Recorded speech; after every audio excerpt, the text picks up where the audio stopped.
في أمور تمتاز بها المرأة عن الرجل.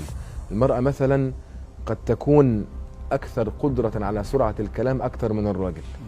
المرأة مثلا قد تكون أكثر حنانا على أولادها من الرجل.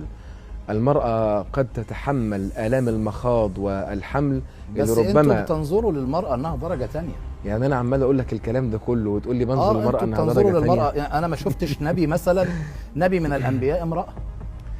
نبي من الأنبياء امرأة دي ملاش علاقة بقضية احتقار المرأة، إنما ليها علاقة. أنا ما قلتش احتقار. جميل، يبقى ما تقولش بقى درجة احتقار. تانية. أنا قلت لا درجة تانية بحيث إن أنت ميزت الرجل، إن الرجل هو الأنبياء من الرجال مثلا. ليه ما فيش التمييز نبي ده مرأة؟ تمييز إداري وليس تمييز عنصري. يعني إيه إداري؟ يعني مثلا حضرتك إحنا هنا موجودين في الاستوديو ده، أكيد ليه مخرج وليه مسؤول.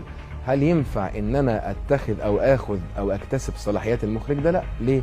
هو في حاجة بتميزه في الجانب ده يقدر يقوم بيها أنا ما أقدرش أقوم بيها.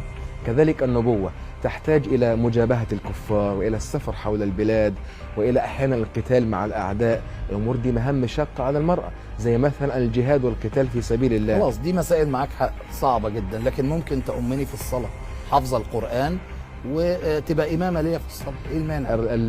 طبيعة الرجل مخلوق أنه دوما يعني يبحث عن المرأة ويجتهد في الوصول إليها ويطلبها. فأنت متخيل لما تكون واحدة واقفة في الصلاة بتصلي وواقف وراها رجالة وتركع وتسجد، يعني أكيد الموضوع هيكون مش ملائم. طب طيب. ليه القرآن قال للذكر مثل طب حظ ممكن قبل الأنثيين؟ حضرتك كان أخونا كان طرح عليا مداخلة، ممكن أخدها منه بس؟ اتفضل. ده كده فين المساواة؟ نعم يا فندم. مساواة.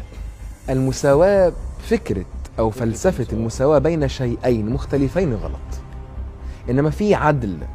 المساواة التامة يعني في كل شيء تكون بين شيئين متماثلين، يعني ده مثل ده، زي مثلا الكوباية دي مثل الكوباية دي.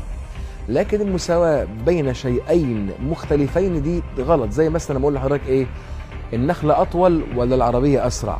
هي نفس الفكرة، لكن في عدل. مثلا حضرتك وأخوك الصغير، هل بينكما مساواة؟ لا، بينكما عدل. حضرتك بتحتاج مصاريف مثلا للجامعة والكلية في السنة مثلا 10,000 جنيه. أخوك الصغير البيبي مش محتاج في السنة كلها ولا يمكن ولا 100 جنيه، هيعمل ده هو يا دوب بيرضع وبياخد الببرونة بتاعته دي وخلاص على كده وانتهى الموضوع، مش محتاج حاجة أصلا.